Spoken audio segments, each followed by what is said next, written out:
الحمد لله رب العالمين، رب السماوات ورب العرش العظيم، والصلاة والسلام على من بعثه الله نبيا وأرسله بالحق بشيرا ونذيرا وداعيا إلى الله بإذنه وسراجا منيرا، والصلاة والسلام على آل محمد الطيبين الطاهرين وعلى أصحابه أجمعين. أما بعد، فقد قال الله تبارك وتعالى في كلامه المجيد وفرقانه الحميد: أعوذ بالله من الشيطان الرجيم. واتبعوا أحسن ما أنزل إليكم من ربكم من قبل أن يأتيكم العذاب بغتة وأنتم لا تشعرون، أن تقول نفس يا حسرة على ما فرطت في جنب الله وإن كنت لمن الساخرين، أو تقول لو أن الله هداني لكنت من المتقين،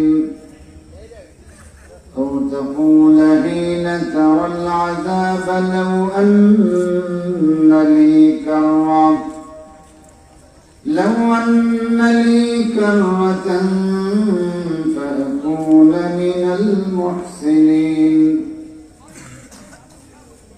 وقال النبي صلى الله عليه وسلم: أفضل الذكر لا إله إلا الله، لا إله إلا الله،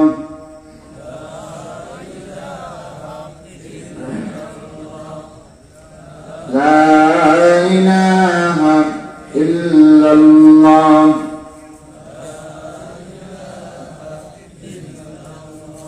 الله الله الله الله الله الله الله الله الله الله الله الله Allah তোমার নাম জপি যতবার থাকে না যন্ত্রণা হৃদয়ে আমার, অসীম প্রেমের সুধা দিও বারে বার, তোমার দরবারে মিনতি আমার, তোমার দরবারে ফরিয়াদ আমার। আল্লাহু আল্লাহ আল্লাহু আল্লাহ,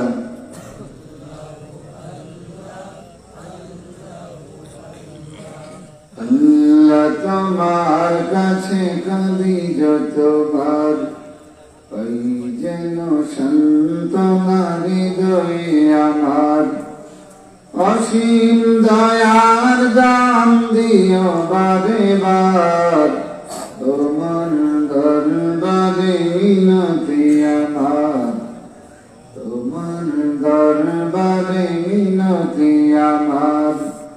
আল্লাহু আল্লাহ আল্লাহু আল্লাহ আল্লাহু আল্লাহ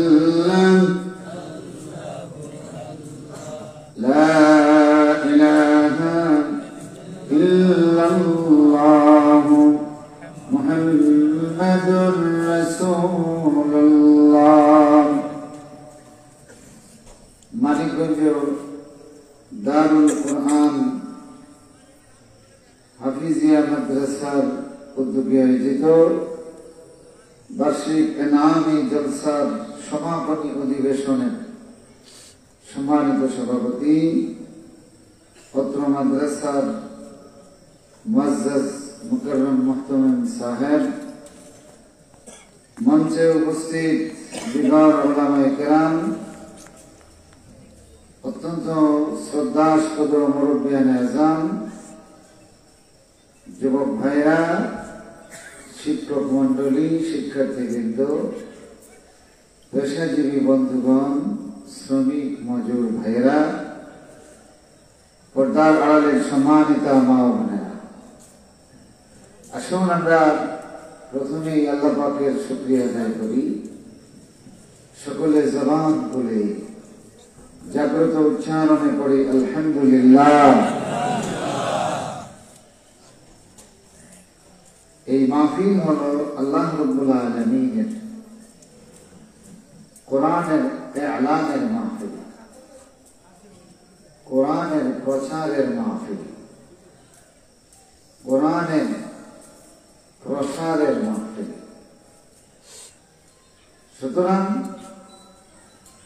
এই মাহফিলের বক্তা এবং শ্রোতা উভয়কে আল্লাহ পাক ভিআইপি মর্যাদা দান করেন। বরং বক্তাদের চেয়ে শ্রোতাদের মর্যাদা এই মজলিসে আল্লাহর কাছে বেশি। সুবহানাল্লাহ।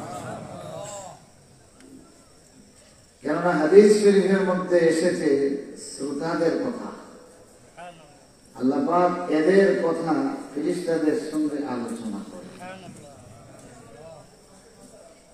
এই দিক থেকে ভিআইপি হিসেবে আপনাদেরকে মঞ্চে জায়গা দেওয়া উচিত। সুতরাং আমি বলবো, অন্তত আল্লাহ পাক যাদেরকে ভিআইপি মর্যাদা দিচ্ছেন, আমরাও তাদেরকে সেই মর্যাদা দেওয়া দরকার। আমি অন্তর থেকে বলতেছি যে আমি যদি সবাইকে বলি মঞ্চে আসেন, আমার পক্ষ থেকে এটা সম্মান জানানো হবে, কিন্তু আপনাদের পক্ষ থেকে এটা রাখা সম্ভব না। কেননা মঞ্চে এত মানুষ জায়গা দেওয়া সম্ভব নয়। আর আপনাদেরকে ভিআইপি মর্যাদা যে জিনিসটা দিয়েছে সেটা হলো এই মাটির বিছানা। সেটা কি? এই মাটির বিছানা। এটাই আপনাদেরকে আল্লাহর কাছে ভিআইপি মর্যাদা দিয়েছে। বান্দা যখন আল্লাহর জন্য কোনো কিছু ত্যাগ করে, রাসূলুল্লাহ বলেন আল্লাহ তখন নগদ বান্দার জন্য দুনিয়াতে এর বদলা দেন। আর আখিরাতে হলো আজরুন কাবীর। আলহামদুলিল্লাহ। দুনিয়াতে এর বদলা দান করেন, আর আখিরাতে আজরুন কাবীর। কোথাও বলতেছেন আজরুন আযীম। সুবহানাল্লাহ। কোথাও বলতেছেন ফাওজুন আযীম। বিভিন্ন ভাষায় আল্লাহ পাক এটা কোরআনে হাকিমে পেশ করেছেন। তো আল্লাহ পাক কিভাবে দেন? বান্দা যখন আল্লাহর জন্য কিছু ত্যাগ করে, যেমন আজকে আপনারা এই গভীর রজনী পর্যন্ত আরামের বিছানা ত্যাগ করেছেন, কার মহব্বতে?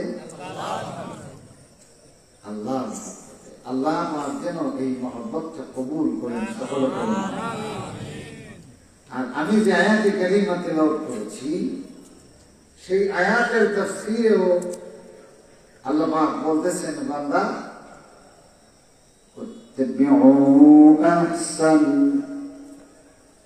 ও বান্দা সবচেয়ে সুন্দর জিনিসটার আমল কর।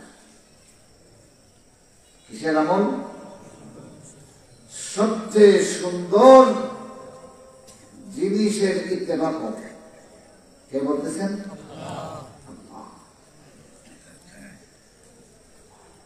তাফসীর কারকরা বলতেছেন সবচেয়ে সুন্দর জিনিস কি? দুইটা, আল আমালুল বাতিনা ওয়াল আমালুজ যাহিরা। বাতুনি আমল আর জাহিরি আমল। তো আল্লাহ রাব্বুল আলামিন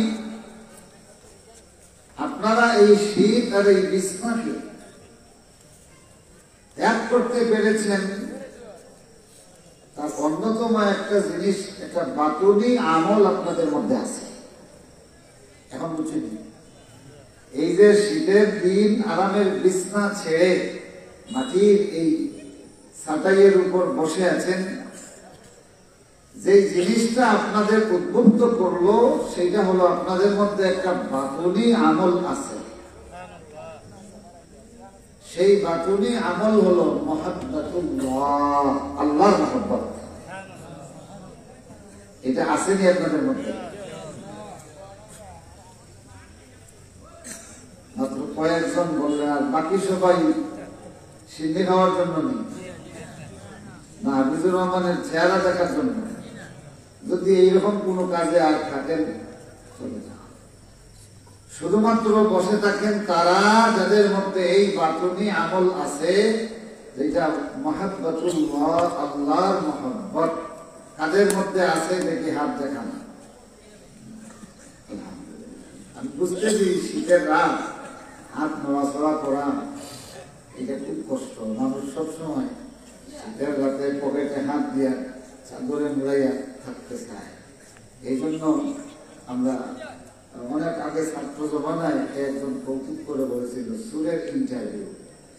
তো সুরের ইন্টারভিউ নিতে হয়েছিল যে বলতো শীতের দিন তোমার কি অবস্থা? পরে শীতের দিন আমার খুব খারাপ অবস্থা। কেন?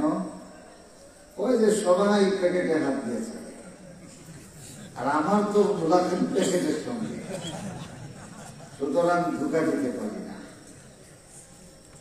তো সুর যেহেতু ধোকা দিতে পারে না, আল্লাহর মহব্বতে শীতের রাত্রিতে যারা জড়সড় হয়ে বসে তাদেরকেও শয়তান ধোকা দিতে পারবে ইনশাআল্লাহ। বলেন, আমি বেশিক্ষণ আপনাদেরকে কষ্ট দেব না, যতক্ষণ আমি আছি। আপনারা আছেন তো ইনশাআল্লাহ? আছেন? আজকে জাহিরি আমলের ওয়াজ শুনেছেন, আজকে বাতিনি আমলের ওয়াজ। আল্লাহ পাক এটাকে সবচেয়ে সুন্দর জিনিস বলেছেন, সুবহানাল্লাহ। আর ইলমের মধ্যেও একটা আছে, আমলের মধ্যে একটা আছে বাতুনি আমল, আর একটা আছে জাহিরি আমল। ইলমের মধ্যেও একটা আছে জাহির, ইলমে জাহির, একটা আছে ইলমে বাতিন। আজকে ইলমে বাতুনিও আপনাদের সামনে পেশ করব। আমার তৌফিকি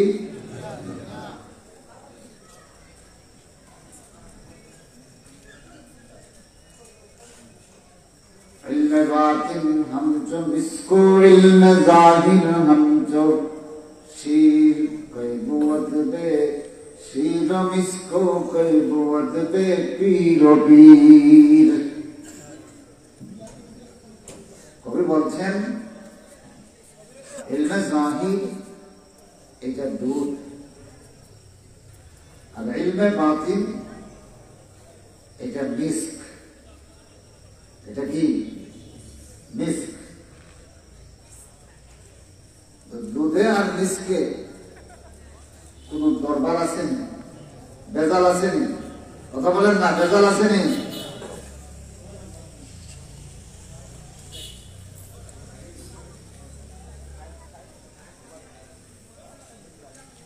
ঠিক তেমনি ভাবে ইলমে বাতিন আর ইলমে জাহির আর আমলে বাতিন আর আমলে জাহির নিয়ে মানুষকে বিভ্রান্ত করা হয় এবং বিভিন্ন বানোয়াট জিনিসের দিকে মানুষকে নিয়ে যাওয়া হয়। অথচ আল্লাহ বান্দাদেরকে বলতেছেন, তামাম দুনিয়ার মানুষকে সূরা জুমারে বলতেছেন, ইত্তাবিউ আহসানা মা উনজিলা ইলাইকুম ما أنزل إليكم من ربكم। سبحان الله। আল্লাহ তামাম দুনিয়ার মানুষকে বলতেছেন, ও আমার বান্দারা, তোমরা তাবেদারি করো, অনুগামী হও। আহসানা, সবচেয়ে সুন্দর জিনিসটা, মা উনজিলা ইলাইকুম মির রাব্বিকুম, যা নাযিল করা হয়েছে তোমাদের প্রভুর পক্ষ থেকে। কেউ কেউ এখানে ভুল করেন যে কোরআন মজিদের সবচেয়ে সুন্দর জিনিস, কেননা আল্লাহর পক্ষ থেকে যা নাযিল করা হয়েছে সেটা হলো কি কোরআন না? কিন্তু না, তাফসীর না করা পর্যন্ত এই আয়াতের সঠিক অনুবাদ করা কারো পক্ষে সম্ভব। যদি কেউ তাফসীর না করে এই আয়াতের অনুবাদ করে তাইলে বলবে কি আল্লাহ কোরআনের সবচেয়ে সুন্দর জিনিসটার অনুগামী করে। এটা বোঝা গেল আল্লাহ কোরআনের কিছু কিছু জিনিস সবচেয়ে সুন্দর না, আল্লাহ কোরআনের সবগুলোই সুন্দর। সুবহানাল্লাহ। এই জন্য আল্লাহ পাক নিজে তার কিতাবকে বলেছেন মুতাশাবিহ, পরস্পর সাদৃশ্যপূর্ণ। সুবহানাল্লাহ পড়েন।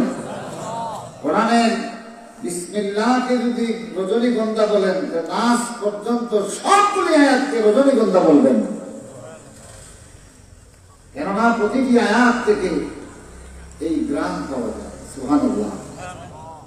বিসমিল্লাহির রহমানির রহিমকে যদি গোলাপ বলেন, মিনাল জিন্নাতি ওয়ান নাস পর্যন্ত তামাম আয়াতগুলিকে আপনি এক সমান গোলাপ বলতে হবে।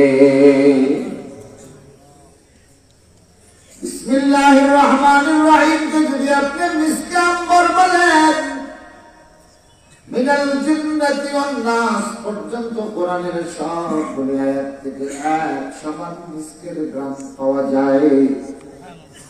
বিসমিল্লাহির রহমানির রহিমকে যদি আল্লাহ চিনার আলামত বলেন, আল্লাহর কোরআনের প্রত্যেকটি আয়াতকে এক সমান আল্লাহ চিনার আলামত। এই জন্য আল্লাহ বলেছেন আল্লাহু নাযালা আহসানাল হাদিসি কিতাবান মুতাশাবিহান মাসানি। তাইলে আল্লাহ পাক যে বললেন ইত্তাবিউ আহসান, এর মানে যেন কোরআন থেকে বাছিয়া বাছিয়া সবচেয়ে সুন্দর। গোলাপের বাগানে যদি আপনি ঢুকেন আর এই বাগানে যদি গোলাপ ফুলের সমাহার হয়, তাহলে এখানে সবচেয়ে সুন্দর গোলাপ আপনার বাছাই করা কি সম্ভব? কথা বলেন না। কারণ কি গোলাপ সবগুলি এক সমান, গোলাপ সবগুলি কি, যদি গোলাপ আর অন্য ফুল হয় তাইলে দুইটার মধ্যে আপনি কম্পেয়ার করতে পারবেন, ঠিক না? যে এইটা হচ্ছে এইটা ওইভাবে সুন্দর। আপনি রজনীগন্ধার বাগানে ঢুকলে পরে সবচেয়ে সুন্দর রজনীগন্ধা পাবেন না, বরং এখানে যা আছে সবগুলি এক সমান সুন্দর, ঠিক না? সেই দিক থেকে ভাষার দিক বলেন, অর্থের দিক বলেন, আর অন্যান্য দিক বলেন, কোরআনের সবগুলি আয়াত এক সমান সুন্দর। কেন? এটা কার বাণী? ছেলে কোন কার বাণী? আল্লাহ তাবারক ওয়া তাআলা। তাহলে অর্থটা কি হবে? অর্থ হবে ইত্তাবিউ আহসানাল আমাল,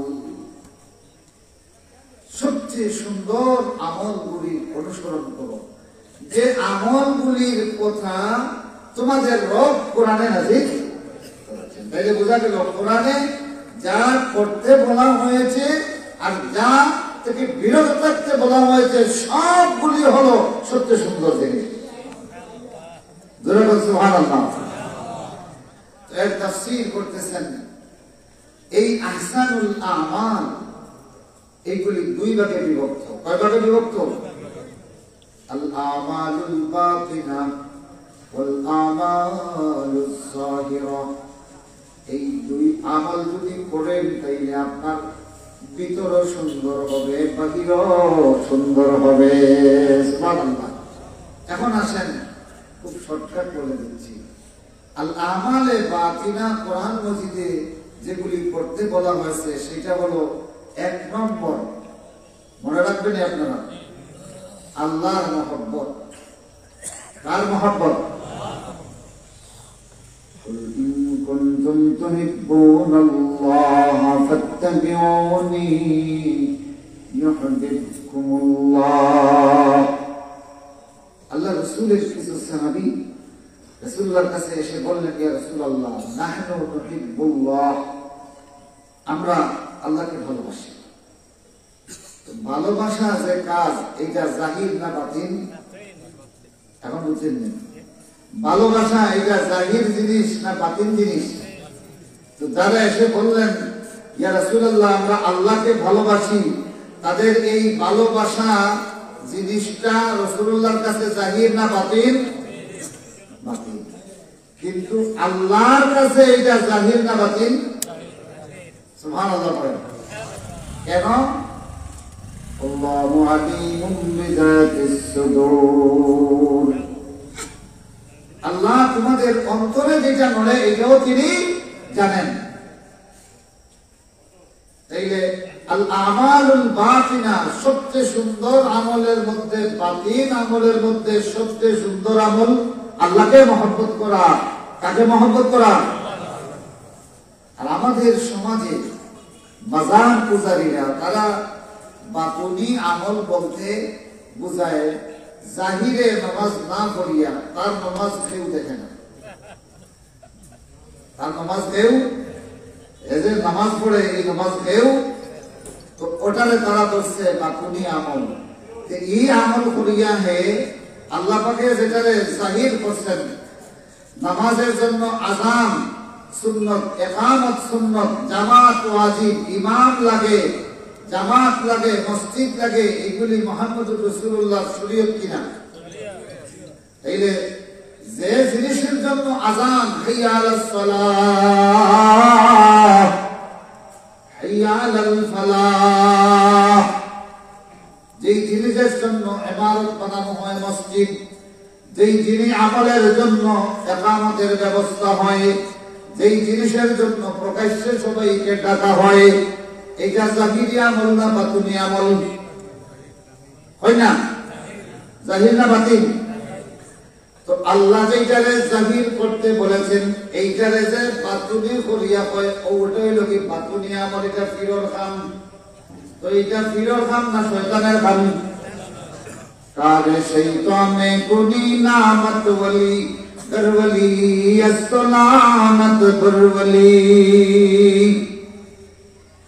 ভান্ডারি এক ভণ্ড, ভান্ডার আর ভণ্ড মোটামুটি একটা সেজা আছে, একটা মিল আছে না?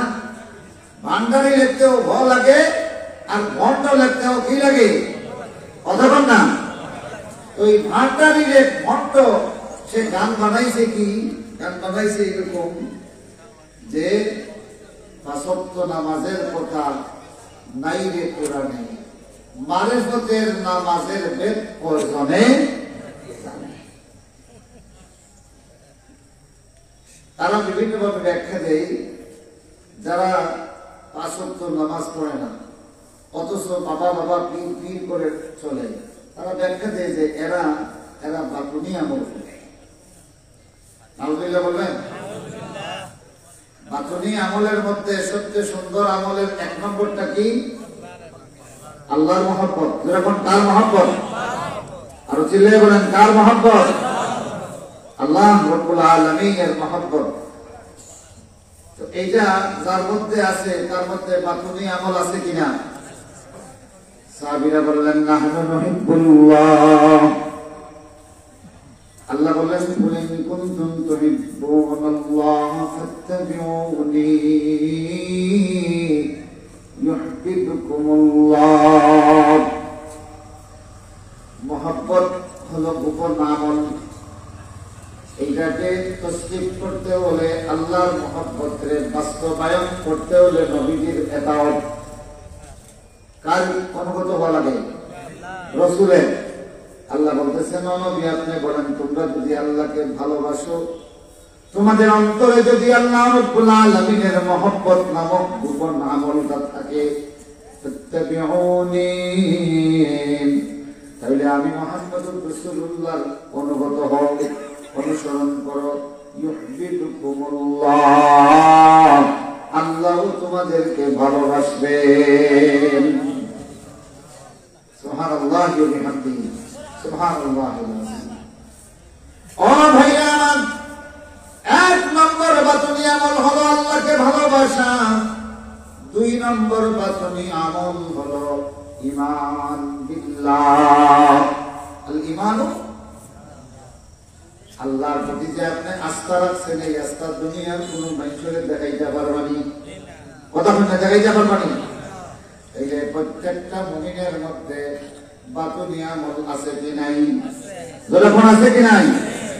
ও ভাইরা আমার, এবার যারা বলেন বাতুনি আমল হলো পীরের আমল হলো মারিফতের নামাজ হলো, কেউ দেখবে না আযান ছাড়া, একামত ছাড়া, জাকাত ছাড়া, ওযু ছাড়া, গোসল ছাড়া, পবিত্রতা ছাড়া যেই বাতুনি নামাজ করে, এই নামাজটা আল্লাহর জন্য করে না শয়তানের জন্য করে? যখন কার জন্য করে? খিলাফে পয়গম্বর কসেরা গজিব, খিলাফে পয়গম্বর কসেরা গজিব, হরগিজ মনজিল মখাবত রসিদ। এবার আসেন, আল্লাহর মহব্বতে বিছনা ছাড়িয়া এখানে এসেছেন, মনে আছে?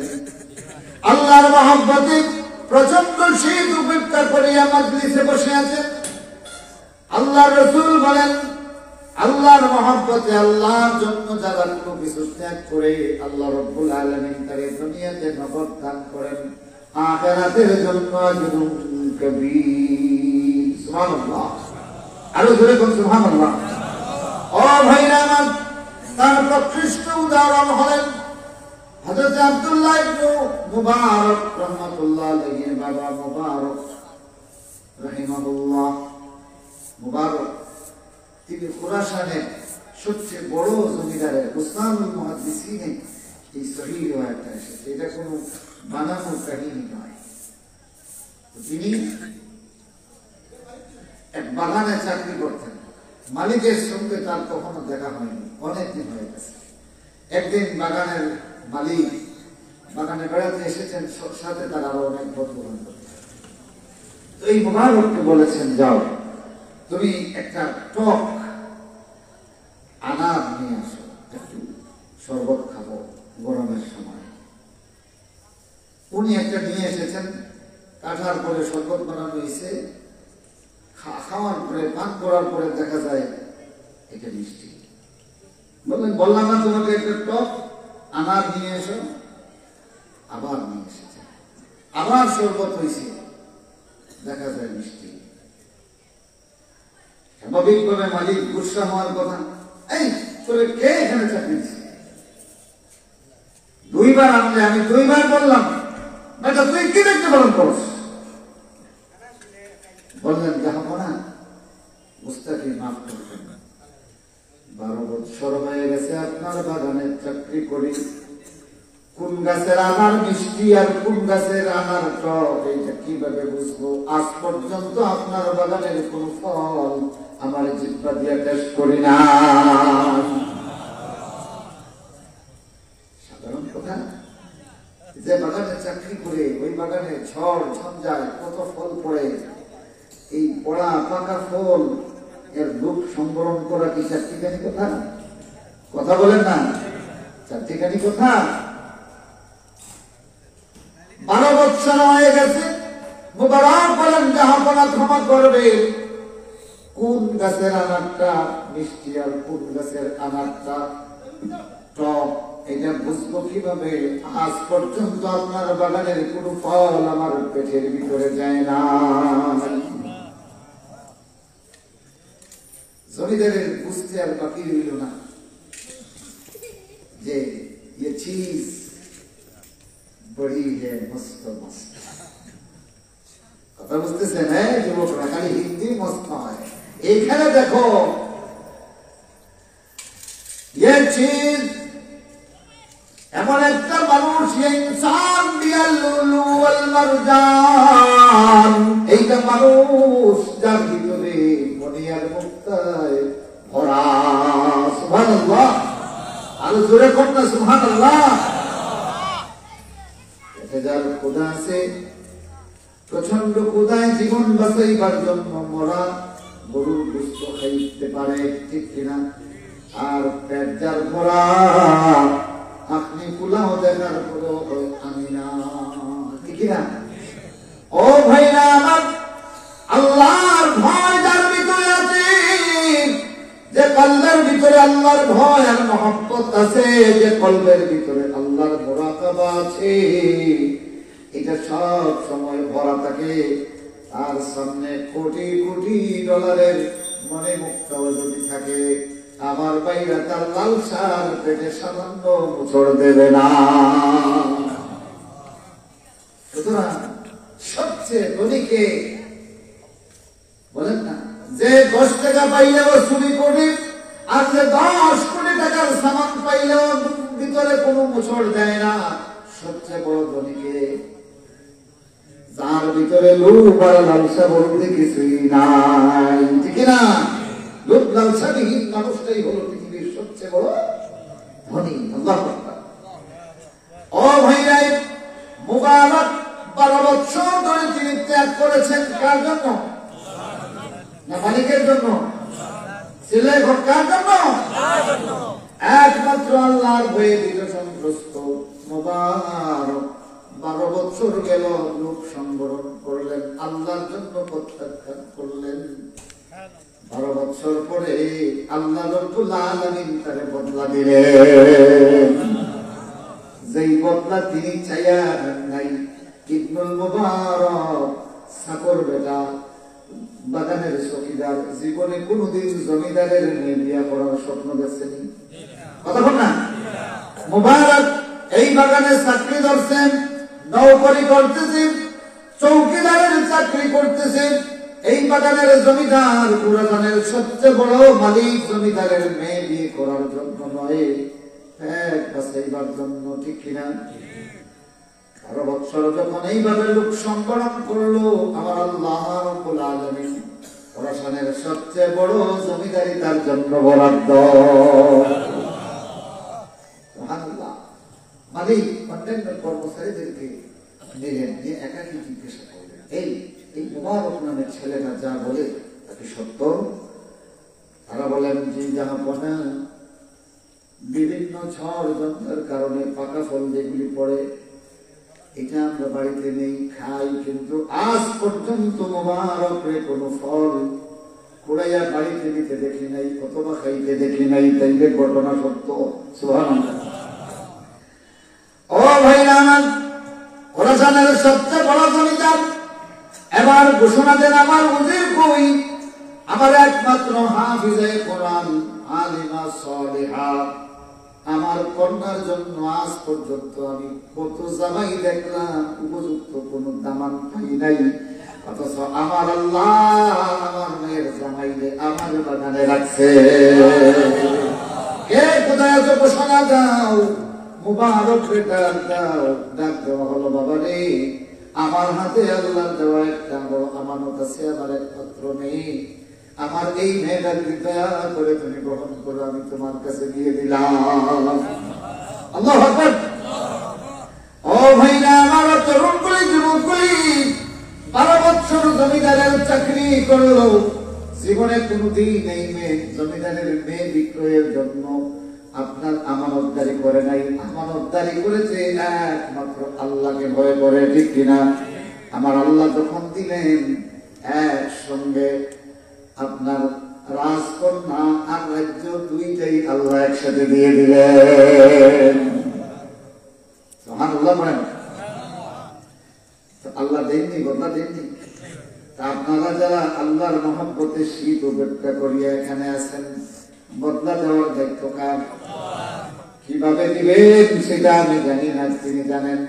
আল্লাহ রাব্বুল আলামিনের কাছে শুধু এই ফকির আর ভিখারি শুধু এতটুকু চাইবো, আল্লাহ এই গভীর রজনীতে তোমার এই বান্দাগুলি গোপন আমল, মানে তোমার সঙ্গে মহব্বতের আমল লইয়া আরামের বিছানা চাইয়া এই মসজিদে সময় দিচ্ছে আল্লাহ তাআলা, কিয়ামতের ময়দানে এদের সকলের জন্য একটা ছায়া দিও, যেই ছায়াতে বসিয়া বসিয়া 50,000 বছর চলে যাবে, এরপরে তুমি ডাক দিয়ে তাদেরকে জান্নাতে নিয়ে যাবে। সকলে পড়ুন আমিন। আরো জোরে বলেন আমিন। ও ভাইরা আমার, আল্লাহর জন্য যে কিছু ত্যাগ করি, আমার আল্লাহ তার দুনিয়াতেও বদলাইয়া দেয় আর আখিরাতে কি দেয় আজরুন নাযীম ওয়া মান ইয়াত্তাকিল্লাহা ইউযিল লাহু আজরা ফিদ দুনিয়া ওয়াল আখিরাহ যারা আল্লাহর জন্য কোনো কিছু ত্যাগ করে আল্লাহ পাক দুনিয়াতেও তারে বড় পুরস্কার দেন আখিরাতেও তারে বড় পুরস্কার দেন। এখন আসেন একটা শিশুর জীবন থেকে বাস্তবে একটা কথা বলি, শুনবেন আপনারা? একটা ছোট্ট শিশু ক্লাস 3 অথবা 4-3 পড়ে, পৌষ অথবা মাঘ মাসের শীত, আগে তো শীত প্রচুর হইতো, এখন তুলনামূলক কম। তো এইরকম একটা ব্রিজ, রাত গভীর হয়ে গেছে, প্রচন্ড শীত, শিশুটি সমস্ত শরীর আবৃত করেছে চাদর দিয়ে, তারপরেও শীত যাচ্ছে না। আর এখন তো আছে আপনার ছাতাই, তখন এগুলি মেলা থাকতো, মেলা ছিলেন না আগের মাসের, হ্যাঁ মেলা। তো এই মেলার বিছানা, রাত হয়ে গেছে প্রায় 1টা থেকে 2টা। একজন মুহাদ্দিস সাহেব বয়ান করতেছেন, শিশুটি বয়ান শুনতে শুনতে এত বেশি আকৃষ্ট হয়েছে যে সে বলতেছে যে যতক্ষণ মাহফিল চলবে ততক্ষণ থাকবো। আর এই শেষ রজনীতে দোয়া হয়েছে, এই শিশুটি দোয়া করতে করতে কাঁদতে কাঁদতে আপনার একেবারে মাথা জমিনও লাগাই দিছে। আর এই দোয়াটি তার কবুল হয়ে গেছে। ভাবতেছেন এটা বর্ণনা করব, এই শিশুটি হলাম আমি নিজে গুনাহগার। আমি বারবার মনে করি এই মেলায় এই মঞ্চে উঠে গেছি, আমার দোয়াটা কিন্তু ওই রজনীর দোয়া, ওই রজনীর দোয়া। তুমি যদি তোমার মওলাকে, এই শিশুরা, এই হাফিজে কোরআনরা, এই ছোট্ট বালকরা যারা এখনো গুনাহ এবং দুনিয়া জীবন দেখো না, তোমাদের এই স্বচ্ছ আয়না সহ তোমরা এইভাবে মাঝে মাঝে মওলার দরবারে সিজদায় পড়ে যাবে, আমি গ্যারান্টি দিলাম তোমার সিনাকে আল্লাহ পাক অতি সত্তর কোরআনের জন্য করে দিবেন। মার বাবার বাচ্চাগুলি নিয়ে এইভাবে শেষ রজনীতে মাঝে মাঝে ছোট বাচ্চাদের নিয়ে কান্না অভ্যাস করবেন। আমি তখন বারবার মনে হয় যে কে বা আমার এনে বসাইল। আর উলামায়ে কেরামের একজন মুহাদ্দিসের বক্তব্য শুনে এত বেশি পাগল করা হয়ে গিয়েছিলাম, আর শেষ রজনীতে চিৎকার দিয়ে তার সঙ্গে তিনিও কেঁদেছেন, আমরাও কেঁদেছি। হাতে গোনা কয়েকটা মানুষ, আমার আল্লাহ রাব্বুল আলামিন এই গুনাহগারকে ইলম না দিলেও কোরআনের মঞ্চে বসার জন্য কবুল করে দিয়েছেন।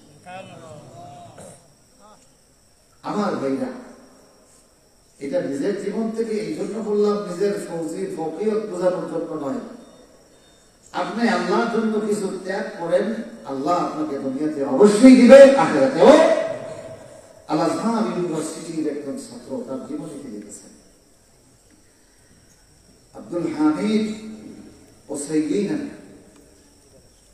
একজন বিখ্যাত শাইখুল হাদিস, তিনি বর্ণনা করেছেন সেই প্রথম যুগে, আজহারের প্রথম যুগে আল-আজহার ইউনিভার্সিটির একজন ছাত্র, তিনি বাড়ি থেকে যা নিয়ে গেছেন সব শেষ হয়ে গেছে।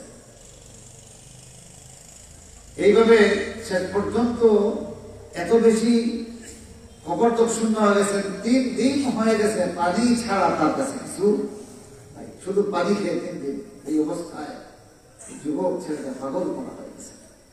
তিনি বলতেছেন, শেষ পর্যন্ত আমি কায়রোর এক গলিতে ঢুকে নির্জন একটা দরজা দেখলাম, একটা বাসা দেখলাম, আর ওখানে দরজা থেকে ঢুকে আমি কিছু খাবার দেখলাম, আর আমি তাড়াতাড়ি গিয়া ওখান থেকে কিছু খাবার দিয়ে ফেললাম। ক্ষুধার যন্ত্রণায় এটাই তো জ্ঞান শুরু হয়ে গেছে।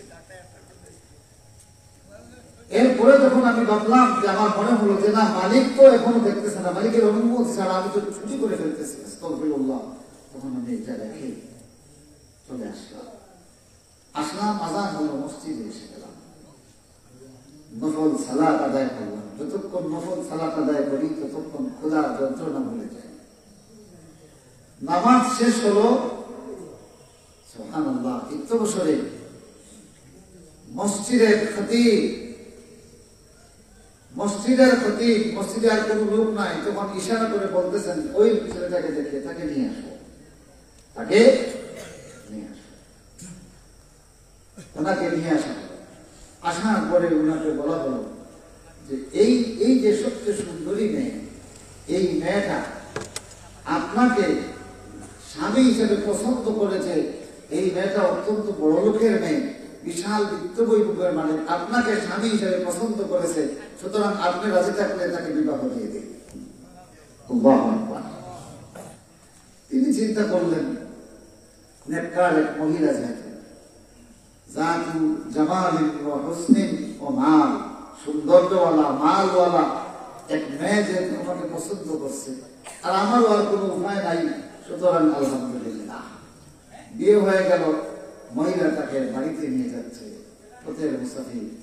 বাড়িতে গিয়ে ঢুকে দেখেন ওই যেই ঘরে তিনি চুরি করে খাবার খাইতে গেছিলেন সেই ঘর। এবার এই যুবকটা কান্না শুরু করে দিল আর সিজদায় পড়ে গেল।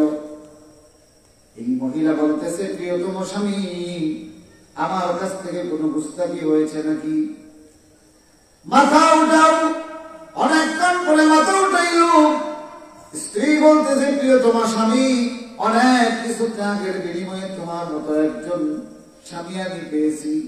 শোনো, দীর্ঘদিনের সাধনা শেষ পর্যন্ত গত রজনীতে স্বপ্নে দেখেছিলাম এই অবস্থার একেবারে না খাওয়া পুরুষ মানুষের মতো একটা লোক মসজিদে পাবে, একটা যুবক, তার সঙ্গে তোমার জোর। ও যুবক, আমি যা চেয়েছিলাম সব তোমার কাছে পেয়েছি। প্রিয়তম স্বামী, কোন বেয়াদবি হলে মাফ করে দিবেন। স্বামী বলে, প্রিয়তম স্ত্রী, তোমার উপর রাগ করে নয়, বরং আমি আমার মৌলাকে আবার নতুন করে চিনতে পারলাম। কিভাবে চিনলেন? এবার তিনি বলতেছেন, শোনো, 3 দিনের উপবাস হইয়া পাগল করা হইয়া তোমার ঘরের মধ্যে সাজানো খাবার আমি দিতে এসেছিলাম। এরপরে যখন আল্লাহর কথা ইয়াদ হলো, খোদার যন্ত্রণা আমাকে ধোঁকা দিতে পারে নাই, আমি ঘর ছাড়িয়া মসজিদে চলে গিয়েছিলাম আমার মৌলার কাছে। আমি বেশি দূরে যেতে পারি নাই, ঘর সহ মালিক সহ আমার মৌলা আমার হাতে দিয়ে দিয়েছে। আমি এই জন্য কাঁদতেছি। সুবহানাল্লাহ। ও ভাইরা আমার, আসহাবু রাসূলুল্লাহ সাল্লাল্লাহু আলাইহি ওয়াসাল্লামের জীবনের শুধু কাসাসুল মুত্তাকিন নামে সাহাবায়ে কেরামের একটা ইতিহাস আছে, পড়ে দেখুন। জিহাদের ময়দানে, দাওয়াতের ময়দানে কিভাবে গিয়েছেন, আল্লাহ রাব্বুল আলামিনের জন্য অনেক কিছু ত্যাগ করেছেন। আল্লাহ রাব্বুল আলামিন সারা দুনিয়া তাদের জন্য দিয়ে দিয়েছে। সুবহানাল্লাহ, সুবহানাল্লাহ ওয়া বিহামদিহি, সুবহানাল্লাহুল আযীম। মুআজ্জাজ হাজির, এই জন্য আসুন আমরা আল্লাহর মহব্বতের এই বাতনি আমল দিয়া আল্লাহর জন্য সর্বোচ্চ ত্যাগ করতে রাজি আছেন আপনারা? কারা কারা রাজি থেকে দরকার? আল্লাহ তুমি কবুল করো, মঞ্জুর করো, আমিন বলেন। আরো জোরে বলেন আমিন, আরো জোরে বলেন আমিন। আচ্ছা, রাসূলুল্লাহ প্রিয়তমা স্ত্রী আয়েশা সিদ্দিকা রাদিয়াল্লাহু তাআলা আনহা, তিনি বলেন, রাসূলুল্লাহর পরিবারে এমনও দিন গেছে 2 মাস একাধারে চলে গেছে, আল্লাহ রাসূলের 9টা পরিবারের কোন পরিবারের উনুনে চুলোতে আগুন জ্বলে নাই। জিজ্ঞাসা করা হলো, আম্মা জান আয়েশা, এই 2 মাস আপনারা কিভাবে থাকলেন? আয়েশা বলতেছেন, বিল আসমিদান, শুকনা খাজুর আর পানি খাইয়া 2 মাস গেছে। ও রাসূলের সাহাবীরা, রাসূলুল্লাহ সাল্লাল্লাহু আলাইহি ওয়াসাল্লামের পরিবারের এই অবস্থা ছিল।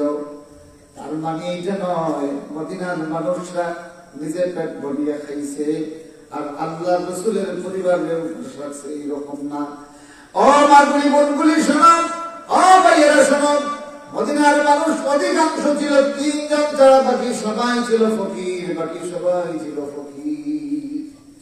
এই ফকিরগুলির ঘরে ভালো কোনো খাবার আসলে পরে সর্বপ্রথম ভালো অংশটা রাসূলুল্লাহর কাছে পৌঁছে দেওয়া হতো। বিবি বলতো, স্বামীগণ যাও রাসূলুল্লাহর কাছে, হয়তো কয়েকদিন হয়ে গেছে আমার নবী হয়তো গোশত দিয়ে কোনো খাবার খান নাই। আল্লাহ রাসূলের কাছে এসেছে দুধ। আল্লাহ নবী বলেন, ও আবু হুরায়রা যাও, আমার সাহাবে সুফান ফকির গুলি কয়েকদিন হয়ে গেছে পেট ভরা কোনো খাবার পায় নাই, আজকে প্রাণ খুলিয়ে আমার এই সাহাবীদেরকে দুধ খাওয়াবো। সুবহানাল্লাহ। ও মানিকগঞ্জের মুসলমানগুলি শোনো, খেয়াল করে শোনো, রাহমাতুল আলামিন সাল্লাল্লাহু আলাইহি ওয়াসাল্লাম প্রিয় সাহাবী হযরত আবু হুরায়রা রাদিয়াল্লাহু তাআলা, এরা আল্লাহকে ভালোবাসিয়া রাসূলকে ভালোবাসিয়া কেমন ত্যাগের নজির পেশ করেছেন।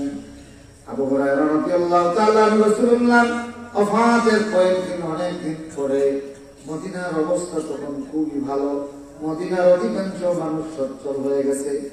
তিনি মদিনার একটা উপকণ্ঠ দিয়ে যাচ্ছেন, হঠাৎ কয়েকজন মানুষ দৌড়ে এসে মারহাবা মারহাবা বলে আল্লাহ রাসূলের সাহাবী আবু হুরায়রাকে জড়িয়ে ধরলেন আর বললেন, ও রাসূলের প্রিয় সাহাবী, আমরা কয়েকজন মিলিয়া খাসি বোনা করেছি, আপনাকে যাইতে দেখলাম, যার কারণে দয়া করে আমাদের দাওয়াতটা কবুল করুন। আল্লাহ রাসূলের প্রিয় সাহাবী, আপনাকে নিয়ে আমরা দাওয়াত খাবো। আবু হুরায়রাকে ধরে নিয়ে যাওয়া হলো, খাবার পরিপূর্ণ, ভালো ভালো গোশতের গ্রান আসতেছে, ভালো তরকারি, ভালো খুবজ দিয়া রুটি বানানো হয়েছে, উন্নত খাবার, নাকে গ্রান আসতেছে। আবু হুরায়রা প্লেটের সামনে গিয়া খাবারের দিকে একবার তাকান আর মদিনার মসজিদে নববীর দিকে একবার তাকাইয়া হাউমাউ করে কান্দে। এক পর্যায়ে লাফ দিয়ে উঠে গেছেন আর বললেন, ও মদিনার ভাইরা, আমার পক্ষে এই খাবার খাওয়া সম্ভব না। মদিনার মানুষগুলি যুবকরা বলেন, বুঝটাকে ক্ষমা করবেন আবু হুরায়রা, কেন খাবেন না? আমাদের দাওয়াতটা কবুল করে আমাদেরকে সম্মানিত করুন, আপনার সঙ্গে একই প্লেটে খাবো। আপনি হয়তো জীবনে অনেকবার রাসূলুল্লাহর সঙ্গে প্লেটে খেয়েছেন, আর আপনার সঙ্গে আজকে খাবারের সুবর্ণটা পাবো। আপনি না খাওয়া পর্যন্ত আমরা কিছুই খাবো না। আবু হুরায়রা বলেন, ও মদিনার মানুষ রে, আমার পক্ষে আর এই খাবার সম্ভব না, কেননা আমার মনে পড়ে গেছে মুহাম্মদুর রাসূলুল্লাহ সাল্লাল্লাহু আলাইহি ওয়াসাল্লামের কথা। একদিন দুপুর বেলা স্বয়ং আমি নিজে দেখেছি, ক্ষুধার্ত হইয়া আমি নিজে বের হয়েছিলাম, রাস্তার পেয়ে হইয়া দেখি আমার নবী নিজেও ক্ষুধার্ত হইয়া রাস্তায় হাঁটতেছেন। এরপরে দেখি আবু বকরের নিজে আমার এসেছে, আমার নবী জীবনে এইভাবে মদিনায় আসার পর থেকে ওফাত পর্যন্ত আল্লাহর কসম, আল্লাহ নবী পেট ভরিয়া কোনদিন খাবার খান নাই। অতএব আমার পক্ষে ভালো ভালো খাবার খাইয়া পেট ভরা সম্ভব না। মনে পড়ে গেছে আমার প্রিয়তম মুহাম্মদুর রাসূলের কথা, রাসূলের এই উপবাসের কথা মনে হয়ে গেল। রাসূলের সাহাবী আর ভালো খাবার খায় না। ও মানিকগঞ্জের মুসলমান, ও মানিকগঞ্জের মুসলমান, সেই রাসূলুল্লাহর মেহমান যদি কোথাও পাওয়া যায়, সেই মেহমানদের এক দুই ওয়াক্ত খাওয়াইতে রাজি আছেননি? খেলা থেকে আত্মলোক কাছে আল্লাহ মাদ্রাসা है बाग जन्नत, मुअल्लिम है मिसल गुल, शहद उसमें इल्म दिन है वो तलाबात बुलबुल। ও ভাইরা, যেই বাচ্চাগুলি মা বাবার স্নেহ লালিত হওয়ার কথা ছিল, হিজরত করিয়া মা বাবা ছাড়িয়া মাদ্রাসায় এসেছে, যে মা বাবা বাচ্চার মহব্বতের কারণে মাঝে মাঝে বাচ্চার কথা স্মরণ করিয়া রাতে কান্দে, এই বাচ্চাগুলো আপনারা এখানে জায়গা দিয়েছেন, তার মানে এরা আল্লাহ রাসূলের মহব্বতে মা বাবা ছাড়ছে, আর মা বাবা রাসূলের মহব্বতে বাচ্চাদের আপনাদের কাছে পাঠাইয়া দিয়েছেন। এখন ইগুন্তরে খানিকুরাগির ব্যবস্থা আপনারা করা লাগবো না, মাতুর না লাগবো না।